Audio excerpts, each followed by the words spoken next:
안녕하세요, 단순입니다. 저는 어릴 때부터 이상하게 주방에 있는 시간이 싫었습니다. 독립을 하고 나서 온전히 나를 위해서 밥을 하고 설거지를 했지만 언제나 그곳은 빨리 탈출하고 싶은 공간이었습니다. 가족들이 다 모일 땐 주방은 더 많이 소외되고 우울해지는 공간이기도 했습니다. 왜 그럴까? 항상 머릿속에 물음표가 떠나지 않았습니다. 우리가 하루 중 많은 시간을 보내야 하는 공간인데 왜 그곳에서 보내는 시간이 즐겁거나 유쾌하지 않은 걸까? 가족을 위해서 아니면 나를 위해서 해야 할 일이라고 자기 체면으로 무장을 해도 이상하게 그곳에서 하는 모든 일들이 하찮고 귀찮게 여겨지는 마음은 사라지지 않았습니다.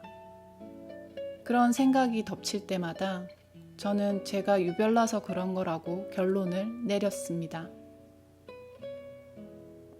지금 사는 집 주방에는 작은 창이 남향으로 나 있습니다. 겨울에 빛이 드는 그 공간에서 요리를 하고 설거지를 하고 정리를 하면 행복한 기분이 듭니다. 모든 게 빛을 받아 반짝반짝 빛납니다. 빛이 내려앉은 공간을 보는 것만으로도 행복감이 차오릅니다. 지금까지 제가 살았던 집들의 주방을 한번 생각해 봤습니다.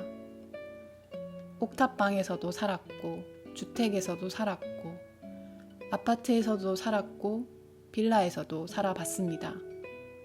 시골의 부모님 집에서도, 외할머니 집에서도, 친구네 집에서도, 그 어디에도 큰 창이 있는 주방을 본 기억은 없습니다.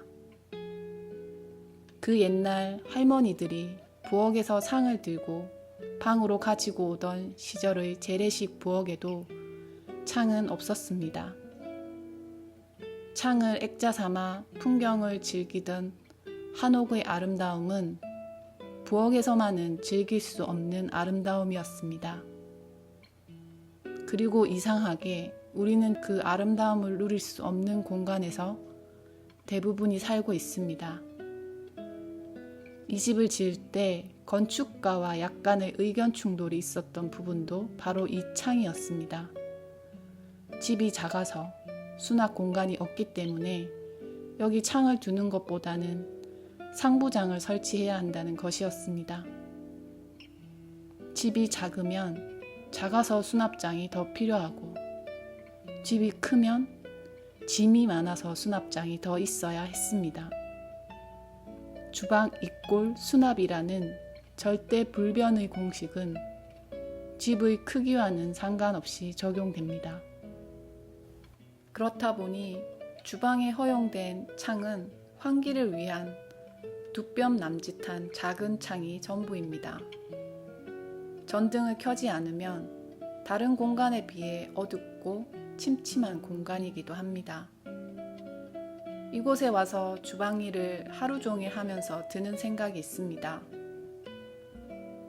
가장 채광이 좋고 뷰가 좋은 공간에 주방이 있었다면 우리가 엄마를 기억할 때 조금은 더 행복한 모습으로 기억하지 않았을까?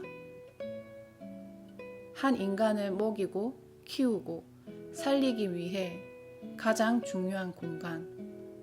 그 공간이 앞으로는 전등을 켜지 않아도 가장 밝고 환한 공간이 되기를 바라봅니다.